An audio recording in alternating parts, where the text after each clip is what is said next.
오늘 구약의 본문은 이사야 선지자가 장차 오실 그리스도께서 고난받으실 모습을 미리 예고하신 말씀으로 예수님께서 창에 찔리시고 매를 맞으시고 가시관을 쓰시고 상처가 나시는 모습을 말씀하고 있습니다.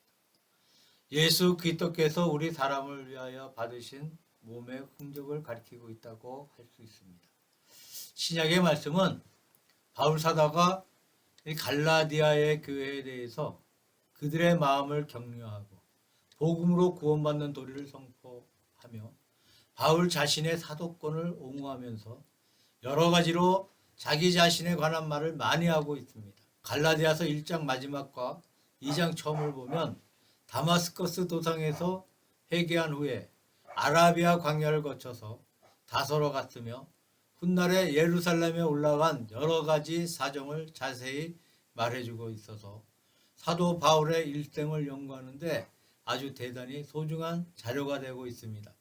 갈라디아서는 사도 바울의 자서전이라는 그러한 별명이 붙어있는 책입니다.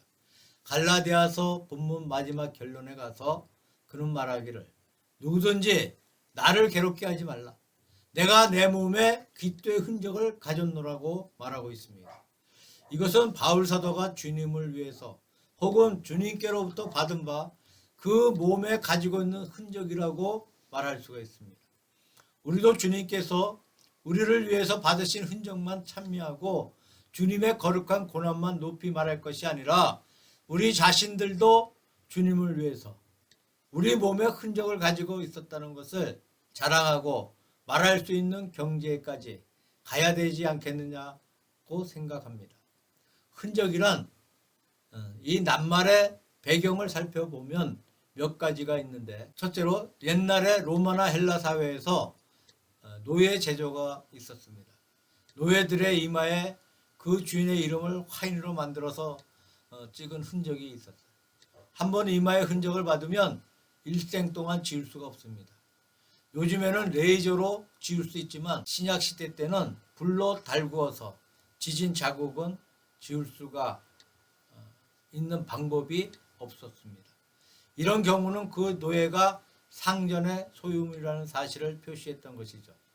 두 번째 배경은 옛날에 로마의 군인들이 자기의 사령관의 흔적을 이마에 받은 적이 있다고 그럽니다. 이 경우는 사령관의 명령을 내가 무엇이든지 순종하겠다라는 그런 표시가 되는 것이죠. 세 번째 배경은 옛날에 애매하게 죄인으로 물려서 박해를 받고 있는 사람이 당시에 로마의 신전에 들어가서 보호를 받으면 신전의 흔적을 그 이마에 받게 됩니다. 이 신전의 흔적을 받은 사람은 아무나 함부로 해치지 못합니다. 이런 경우는 보호를 받는다는 이런 뜻이 된다고 생각됩니다.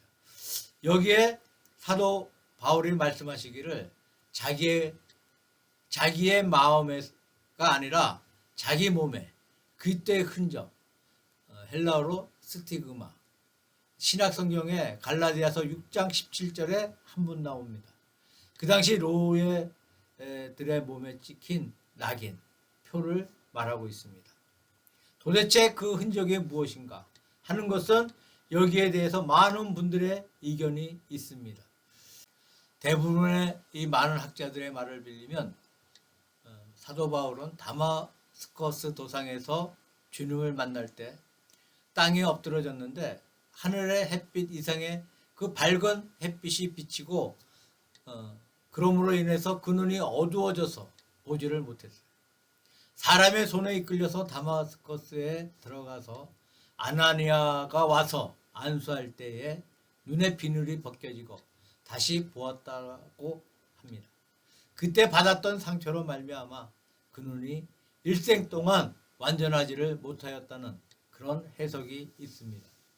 여기에 내 손으로 너희에게 이렇게 큰 글씨로 쓴 것을 보라는 이 말씀을 보면 사도 바울이 너무나 눈이 어두워서 글자를 작게 쓰지 못하고 서신을 기록할 때 대체로 대필로 기록을 했다가 마지막에 가서 자기가 붓을 받아서 한 줄 쭉 자기의 손으로 직접 기록하면서 큰 글자로 글을 썼다고 하는 내용인데 이것은 바울의 눈이 아주 상당히 나빴다는 증거가 된다고 하겠습니다. 바로 그가 다마스커스 도상에서 사울에게 빛을 비추어질 때 나쁜 안지를 가지고 있었다는 해석이 제일 많습니다. 두 번째 해석은 그가 사도행전 14장에 보니까 루스드라에서 복음을 전도할 때에 이 돌에 맞아서 죽었어요. 그래서 성벽에 끌어내어 버렸는데 그때 성도들이 사도 바울의 주위에 둘러섰을 때에 사도 바울이 벌떡 일어났다는 말씀이 있습니다. 돌에 맞아 죽기까지 했었으니까 그 몸에 상처가 난 것을 추측해 볼 수가 있어요. 그래서 그리스도의 흔적이란 그 돌에 맞은 상처라고 보는 견해도 있습니다. 세 번째 해석은 고린도후서 11장 24절에 보니까 그가 유대인들에게 40에 하나 감한 매를 5번을 맞았다. 태장으로 3번 매를 맞았다는 말씀이 나옵니다. 태장이라는 것은 로마인에게 맞는 매인데 유대인에게 맞는 매, 로마인에게 맞는 매 등 숱한 매를 맞았으니까 그 몸에 매자국이 있을 것이 아니겠느냐. 그 매 맞은 자국을 가리켜서 내 몸에 있는 흔적이라는 해석도 있습니다. 자, 재미있는 것은 흔적이란 낱말의 원문을 보면 단수가 아니고 복수예요. 그러니까 어쩌면 이 모든 사실을 다 가리키고 있는지도 몰라요. 그 몸에 어떠한 흔적을 가지고 있었는데 그 흔적이 1개도 아니고 2개도 아니고 여러 개 있었고 이 흔적을 사도 바울은 마음속에 생각하기를 그리스도가 내게 주신 흔적이라고 그렇게 믿고 있었던 것 같습니다. 우리가 외국에 여행을 해볼 때 가장 소중한 것이 뭡니까? 여권이에요. 여권을 잃어버리면 이를 아주 망치게 됩니다. 여권이 없으면 비행기를 타지 못해. 호텔도 들어가지 못해. 돈도 바꾸지 못합니다. 어디를 마음 놓고 가서 행세를 못해. 여권을 잘 간직해야 하는 그런 물건이죠. 사도 바울은 그 당시에 헬라 사회 혹은 소아시아 혹은 로마 그 모든 나라를 다니면서 이 바울의 여권은 그 몸에 지니고 있었던 그리스도의 흔적이었습니다. 이 흔적을 마음 가운데 간직하면서 이 흔적을 자랑하면서 이 흔적을 남에게 보이면서 그는 여행을 했다고 그렇게 생각해 볼 수가 있어요. 그리스도가 바울의 몸에 주었던 그 흔적과 그 더 나아가서 있는 성도인 우리가 가져야 할 흔적은 과연 어떤 관계에 있는 것인지 몇 가지 면에서 우리가 이 시간에 생각해 보려고 합니다. 첫째로 그리스도의 흔적이라는 것은 서두에 말씀드린 대로 그 배경처럼 예수 그리스도의 소유권을 가리키고 있어요. 이마에 받은 흔적이라는 것은 노예가 그 상견의 소유라는 뜻이 됩니다. 바울의 몸에 있던 흔적이라는 것은 바울이 그리스도의 소유물이 되고 있다. 자기는 그리스도께 속해 있다는 그런 뜻입니다. 다마스커스 도상에서 그가 주님을 만나본 그 순간부터 그는 완전히 그리스도에게 붙들린 바 되었습니다. 그리스도에게 점령을 당했어요. 그리스도의 소유인 것을 마음 가운데 느꼈어요. 이 사실을 그 마음 가운데 자랑 삼아서 나는 그리스도의 것이다. 그렇게 말하고 있는 것입니다. 계시록 14장 1절에 보니까 시온산과 13만 4천 명의 무리가 나오는데 그 이마에 어린 양의 표를 받았습니다. 어린 양 예수 그리스도의 표를 모든 성도가 받고 있다는 말이 됩니다. 계시록 13장 16절에 보니까 모든 불신자들은 그 이마에 마귀의 표를 받고 있는데 666이라고 그렇게 수치를 말하면서 이 표가 없이는 매매도 하지 못하고 사지도 못한다고 말하고 있습니다. 그러면 어린 양의 표가 있고 마귀의 표가 있어요. 어린 양의 표가 아니면 마귀의 표, 마귀의 표 아니면 어린 양의 표인데 우리가 둘 중에 하나를 택해야 하는 과정에 있는 것 같습니다. 그리스도의 표냐, 그렇지 못하면 마귀의 표냐. 물론 사도 바울은 여기에서 눈에 볼 수 있는 육체적인 그리스도의 표를 가지고 자기 자신이 그리스도의 소유물인 것을 말하고 있습니다. 우리가 어떤 분에게 점령을 당하고 어떤 분의 소유물이 된다는 것은 두 가지 타입이 가능합니다. 첫째 타입은 두려움을 가지고 억지로 받는 그런 소유물이 되는 것이 있어요. 옛날에 노예들은 불들림 바 되어서 노예 시장에서 매매가 되어 팔려가면 그들 마음속에 늘 두려움이 있습니다. 좋은 상견인지 나쁜 상견인지 어떤 운명이 자기 앞에 기다리고 있을지는 두려움에 빠져서 복종해 갑니다. 혹은 옛날 역사 가운데 보면 남자에게 강탈을 당한 여자들도 많이 있습니다. 이 모든 일들이 마음에 유쾌한 것은 아닙니다. 두려움을 가지고 소유가 되는 그형 과정이에요. 또 한 가지의 과정은 내가 원해서 되는 것이 있습니다. 옛날 역사를 보게 되면 헤가라 불리는 사람은 달마 대사의 제자가 되기 위해서 지원을 했는데 달마 대사에게 거부를 당하자 칼을 가지고 오른팔을 잘라버렸다고 합니다. 이 팔을 자른 정성을 보고는 달마 대사가 그를 제자로 받아주었다는 기록이 있어요. 자기의 팔을 자르기까지 하면서 그 대사의 제자가 되기를 원했습니다. 이런 경우는 본인이 원하는 경우. 사도 바울의 경우는 물론 둘째의 경우입니다. 그는 자기가 원치 않았지만 다메섹 도상에서 예수 그리스도를 만나서 그리스도의 제자가 되었고 기쁨으로 예수 그리스도의 제자가 되었고 자원해서 그리스도의 제자가 되었습니다. 사도 바울은 자기 자신만이 알고 있는 그리스도의 흔적을 그는 영광스럽게 생각하고 있습니다. 사람이라는 것은 누구든지 다 일생을 통해서 무엇인가가 흔적을 가지고 산다고 생각합니다. 예를 들면 우리의 학벌은 일생을 따라오는 것입니다. 더군다나 관공서에 있는 사람은 어디를 가든 그 학벌이 따라다녀. 나라의 장관이 되고 국무총리가 되고 숱한 자리에 들어가도 그냥 그 학벌이 따라오고 있습니다.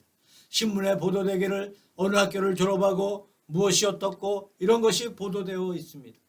그 학벌의 흔적을 가지고 일생을 살아가는 것이라고 할 수 있습니다. 또 옛날의 역사를 보게 되면 자기의 가문을 가지고 일생을 살아가죠. 머리가 아무리 좋고 아무리 훌륭하다가 하더라도 상민들은 출세를 못합니다. 양반이어야만 과거도 볼 수 있고 출세할 수가 있어요. 자기가 속한 가문의 표를 가지고 일생을 살아간다고 할 수 있겠습니다. 또 어떤 때는 우리가 속해 있는 당파가 대단히 중요합니다. 좋은 당파에 속해야지 나쁜 당파에 속하면 출세를 하지 못해요. 사도 바울 역시 옛날에 그랬어요. 빌립보서 3장에 보니까 그는 이스라엘 자손이요 베냐민의 지파였어요. 난지 8일 만에 할례를 받았어요. 가마리엘 문화생이었어요. 이 모든 조건이 그의 마음속에 자부심을 가지고 일생을 살아왔습니다. 이 표를 가지고 당당하게 기세 좋게 기독교를 박해하며 뽐내며 살아왔던 사도 바울이었어요. 그러나 그가 다메섹 도상에서 예수 그리스도를 발견한 후부터는 예수 그리스도가 자기의 마음속의 주인이 되었습니다.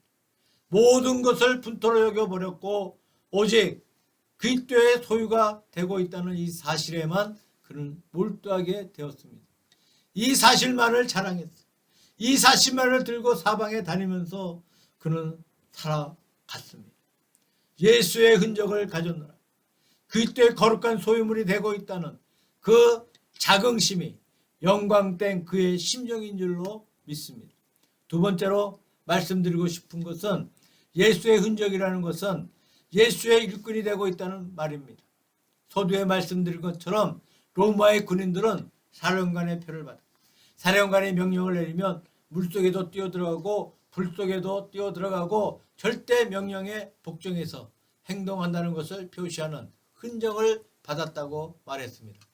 다메섹 도상에서 사도 바울은 그 예수 그리스도를 발견하고 그리스도의 소유물이 된 동시에 예수 그리스도의 일꾼이 되었습니다. 주를 믿고 구원받는 순간에 주를 위해 일할 수 있는 주의 일꾼이 된 사실입니다. 다마스커스 도상에서 예수께서 하신 말씀 가운데 그는 나의 택한 그릇이 되어 이방인의 사도가 될 것이다 라고 미리 말씀해 주셨습니다. 그 순간까지 뭐예요? 박해자였어요. 예수를 몰랐. 그 순간부터 예수님을 발견하고 주님을 믿게 되고 주님을 알게 되었습니다. 예수 그리스도를 믿고 그는 구원받았습니다.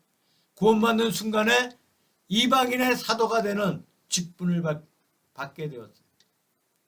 여기에서 우리가 예수님을 믿고 구원받았다는 사건과 주를 위해 일한다는 사건, 이 두 사건이 대단히 밀접하게 관련되어 있는 것 같습니다. 마치 우리의 손에 이 암과 바깥에 예수를 믿고 구원받으면 사명이 없을 수가 없습니다. 사명만 가지고 있든지 믿고 구원받는 것만 있든지 그런 일은 없어요. 반드시 믿고 구원받았으면 사명이 있어요. 참된 사명이 있어야 믿고 구원받는 도리도 있습니다. 이 두 가지가 밀접하게 관련되어 있는 줄로 생각합니다. 예수 그리스도의 흔적을 가지고 있다는 것은 거룩한 사명을 가지고 있다는 말이에요. 한 나라에 외국의 대사가 들어오면 그 대사의 직무를 공적으로 행사할 수 있는 첫 번째 과정은 그 나라의 주권자를 만나서 인사를 하고 자기 나라의 대통령의 신임장을 전달하는 과정입니다. 자기 나라 주권자인 대통령이나 왕이 자기에게 주었던 신임장을 가지고 봉헌하는 것이 첫째 관행이에요. 그 신임장 속에 나라의 왕이나 혹은 대통령이 이는 나의 신임할 수 있는 내가 보낸 사자입니다. 잘 대접해 주십시오라고 기록한 내용이 들어있어요. 그래서 그분은 그 나라의 대사가 될 수가 있습니다. 즉 환영받을 수가 있어요. 그러니까 신임장을 봉헌한다는 것이 대사의 이 첫걸음이 될 수가 있습니다. 사도 바울에게 있어서 그리스도의 흔적이라는 것은 예수 그리스도의 대사의 신임장이었어요. 그리스도가 사도 바울을 택해서 주님의 대사로 삼으시고 주님의 거룩한 종으로 삼으셨다는 그 증거입니다. 사도 바울은 그가 맡은 바 사명을 잘 감당하는 것만 아니라 그 사명의 내용을 투철하게 알고 있는 사람이었어요. 우리가 사도 바울이 기록한 13개 서신을 자세히 상고해 보면 로마서에는 구원받는 도리인 구원론이 역력하게 선포되어 있습니다. 얼마나 상세하게 얼마나 논리 정연하게 구원받는 도리가 선포되었는지 몰라요. 또 골로새서를 보게 되면 그리스도론을 밝히 말씀하고 있습니다.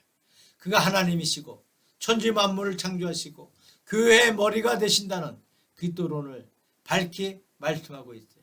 또 에베소서를 보게 되면 그리스도의 몸된 교회, 그 교회는 바로 그리스도의 몸으로 교회 안에서 유대인과 이방인들이 하나가 되어 그리스도의 지체가 되는 사실을 거기에 밝히 말씀하고 있습니다. 데살로니가 전서나 후서에 보게 되면 종말론 곧 세상의 마지막에 그리스도의 재림이 있음을 자세하게 기록하고 있어요. 로마서 9장에서 11장까지 보게 되면 유대인에게서 구원이 나오고 유대인을 버림으로 구원이 이방인에게도 가고 이방인의 믿음으로 또한 유대인이 믿게 되는 구원의 역사가 한눈에 잘 표시되고 있습니다.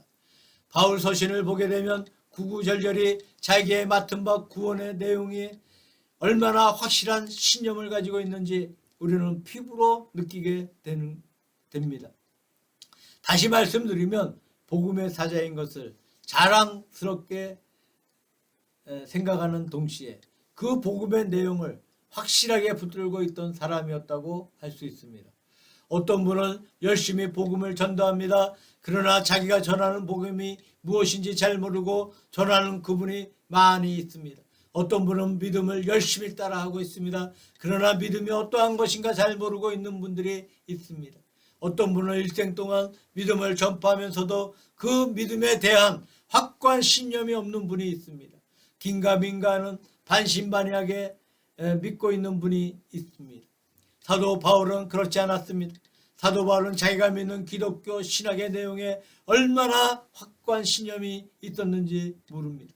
사도 바울 서신을 자세히 살펴보면 서신 도중에 찬미하는 말이 여러 번 나옵니다. 예를 들면 에베소서 3장에 보게 되면 이러므로 내가 하늘과 땅에 있는 각 족속에게 이름을 주신 아버지 앞에 무릎을 꿇고 비노니 에베소서 3장 14절에서 15절의 말씀입니다. 자, 이 말씀을 기록하다가 무릎을 꿇고 기도하고 있어요. 로마서 11장 33절에 보면 깊도다 하나님의 지혜와 지식에 부여하시며 라고 찬미를 부르고 있습니다. 그것이 무엇입니까? 자기가 쓰는 글에 자기가 감격해서 찬미를 부르고 자기가 하는 말에 자기가 감격해서 무릎을 꿇고 엎드려서 기도를 드리고 있는 것입니다. 이렇게 자기의 전하는 내용에 대한 확고한 신념을 가지고 있었어요. 자, 사도 바울 서신 가운데 흔히 나오는 낱말 가운데 하나가 비밀이라는 낱말이 있습니다. 비밀. 옛날 성서를 보게 되면 하나님의 오묘라 그렇게 번역했어요. 미스테리온. 이것은 옛날 동방의 신비 종교에서 이 신비를 전수할 때 사용했던 낱말이라고 합니다. 마치 옛날에 우리 한국의 약 가운데 종고약이라고 하는 약이 많이 있었어. 종고약. 그 처방을 아무에게도 말해주지 않았습니다. 오직 비밀로 간직하고 있다가 아버지가 죽을 때쯤 되면 아들에게 그 처방을 전수해 줍니다. 무예가들이 무예의 골자를 아무에게도 말해주지 않습니다. 전수해 주질 않아. 자기가 가장 신뢰하는 수제자에게 그 무예의 골자를 전수해 줍니다. 동방의 신비한 종교에서 신비의 극치를 가장 잘 믿는 제자에게 전수할 때 쓰는 말이 뭐냐면 미스테리온, 비밀이란 뜻이에요. 자, 사도 바울은 그리스도로부터 신비를 전수받았습니다. 비밀을 전수받고 있습니다. 에베소서에 보니까 이것을 읽으면 그리스도의 비밀을 내가 깨달은 것을 너희가 알 수 있으리라. 자, 이것을 읽으면 그리스도의 비밀을 내가 깨달은 것을 너희가 알 수 있으리라. 에베소서 3장 4절 말씀에 그렇게 말하고 있습니다. 신념에 넘쳐있는 말이에요. 내 몸에 그리스도의 흔적을 가지고 있다는 말은 확실히 자기가 사도가 된 것이 그리스도께서 주신 것이고 사람으로 말미암아 된 것이 아니고 누가 시켜서 된 것도 아니고 예수 그리스도로 말미암아 된 것이라는 말입니다. 사도 바울의 마음속에 거룩한 그리스도의 복음의 신학이 확실하게 넘쳐 있다고 하는 그런 신념에 넘치는 고백인 줄로 믿고 있습니다. 끝으로 말씀드리고 싶은 것은 여기에 있는 말씀 가운데 이후로는 누구든지 나를 괴롭게 말라. 내가 내 몸에 예수의 흔적을 가졌노라 해서 누구든지 괴롭게 하지 말라 하였는데 이것이 무슨 말입니까? 갈라디아서는 갈라디아 교인들에게 보내주는 말씀입니다. 사도 바울이 제1차 여행을 할 때에 갈라디아 사람은 사도 바울을 대단히 기쁘게 환영했어요. 사도 바울을 천사처럼 환영해 주었어요. 그래서 예수님을 잘 믿게 되었습니다. 그러나 사도 바울이 떠난 후에 곧장 그들의 마음이 변했어요. 그래서 복음을 떠나 율법주의로 돌아가고 그 다음에 사도 바울의 사도권을 부정하고 반항했어요. 이 소식을 들은 사도 바울이 급하게 제1차 전도여행을 마친 뒤에 이 편지를 보내준 줄로 믿고 있습니다. 그래서 이 편지 속에는 복음의 내용을 말하고 있어요.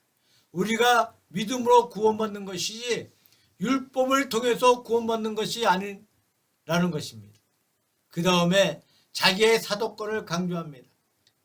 다시 말씀드리면 자기를 반대하는 자들과 복음에 대해서 반대하는 자들과 조금 과하게 말하면 박해자들에 대해서 대항하는 말입니다. 이렇게 대항할 때 무엇을 내놓고 대항하는 것이냐. 내 몸에 그리스도의 흔적을 가졌노라. 나를 괴롭게 하지 마라. 바울이 사도냐? 사도가 아니냐? 복음이 진짜냐? 가짜이냐 하는 것으로 나를 괴롭게 하지 말라. 내 몸에 확실한 도장을 가지고 있다. 예수 그리스도께서 인치신 흔적을 가지고 있다. 이것은 반대자에 대한 박해자에 대한 사도 바울의 답변이었다고 생각합니다. 우리가 박해자를 대할 때 거기에 대하는 태도가 세 가지가 있을 수가 있어요. 첫째는 굴복하고 마는 것. 거기에 굴복해서 믿음을 버리고 배교하고 마는 태도. 두 번째는 도망치는 태도가 있어요. 도망쳐서 상대하지 않겠다는 거예요. 세 번째는 뭐예요? 도망치지도 아니하고 굴복하지도 아니하고 오히려 대항해서 복음을 전도하고 복음을 가르치는 태도가 있습니다. 손영원 목사님이 여수에서 순교를 당하실 때 이 공산군이 쳐들어와서 그를 붙들어 가지고 야단을 칩니다. 그는 끌려가면서 공산군인에게 복음을 전했습니다. 예수님을 믿으십시오. 그렇지 않으면 멸망합니다. 하고 전도를 하니까 이 손영환 목사님의 입을 찢었다고 합니다. 말을 못하게 해도 그냥 전도하니까 총으로 쏘았습니다. 총에 맞아서 숨가신 터가 지금도 남아있어요. 사도 바울의 태도가 그랬습니다. 박해자에게서 가는 것이 아니에요. 거기에 굴복하는 것도 아니에요. 오히려 거기에 상대해서 복음을 전하고 있습니다. 그 전했던 것이 무엇이냐? 내 몸에 예수 그리스도의 흔적을 가졌노라. 이 말은 박해에 대처하는 사도 바울의 자신 있는 모습이었습니다. 미국이 이 남북 전쟁을 할 때에 한때 북군이 대단히 위험했습니다. 그러나 마지막에 북군이 승리를 거두고 남군이 패배함으로 노예 해방이 가능하게 되었습니다. 그때 북군이 승리한 가장 큰 원인이 무엇입니까? 역사가는 말하기를 아브라함 링컨 대통령의 확고한 신념이 승리의 근본이었다고 평하고 있습니다. 이런 일화가 있습니다. 아브라함 링컨은 자기 관저에서 밤을 세워서 이 기도를 했다고 합니다. 한 번은 밤새 기도하고 있으니까 북군이 대피했습니다. 그때 링컨이 하는 말이 걱정하지 마라. 반드시 정의가 승리할 것이다. 노예를 석방하는 것이 정의고 노예를 그냥 노예로 삼는 것은 하나님의 뜻이 아니다. 우리가 반드시 승리할 거다. 걱정하지 말고 그대가 할 사명을 다하라 하며 보냈어요. 그 다음에 링컨이 열심히 기도했습니다. 조금 있다가 또 부하가 들어왔어요. 이제 방금 보도를 드렸던 대패했다는 말은 오보였습니다. 잘못 들어온 보고였습니다. 우리 북군이 대승을 거두었습니다. 라고 보고했다는 일화가 남아있습니다. 그때 링컨이 하는 말이 너는 너의 사명을 다해라. 우리가 반드시 최후의 승리를 거둘 거다. 라고 했다는 말이 남아있습니다. 확고한 신념이 있는 세계는 반드시 승리를 거둡니다. 사도 바울은 그런 확고한 신념을 가지고 복음을 증거했습니다. 그래서 사도 바울이 전파하는 복음이 최후의 승리를 거둔 것이라고 할 수가 있습니다. 우리 한국의 고담들을 읽어보게 되면 증표라는 말이 있습니다. 예를 들면 한국의 대표적인 고담이라고 할 수 있는 춘향경을 보게 되면 춘향이와 이도령이 헤어질 때에 서로 증표를 교환을 했어요. 춘향이는 자기의 손에 끼고 있던 가락지를 주었어요. 이도령은 작은 거울을 주었어요. 그 다음에 이도령이 어사가 되어서 돌아왔을 때 그 증표를 보면서 반가이 만나는 장면이 나옵니다. 그런 경우에 증표가 어떤 것이 되겠습니까? 아마 그때 받았던 손에 끼던 가락지가 고귀하거나 비싼 것이라고 믿어지지 않습니다. 그냥 보통 어떤 물건이었을 겁니다. 이런 경우에 증표라는 것은 값으로 따질 수 있는 것이 아닙니다. 누가 훨씬 더 비싸고 아름다운 가락지를 주면서 바꾸자고 하면 바꿀 수 있는 것이 아닙니다. 이것은 값을 가지고 좌지우지할 문제가 아닙니다. 증표. 그 자체를 지켜야 하는 거예요. 값을 초월해서 그 자체를 지켜야 자기의 대상자를 만날 수가 있습니다. 이 증표를 바꾸면 대상자를 만나지 못하는 거예요. 사도 바울이 그 몸에 지니고 있던 그리스도의 흔적은 그리스도의 증표였어요. 그 자체가 소중한 것입니다. 그것이 눈병인지 매 맞은 상처였는지 돌에 맞은 어떤 것이었는지 우리가 알 수는 없습니다.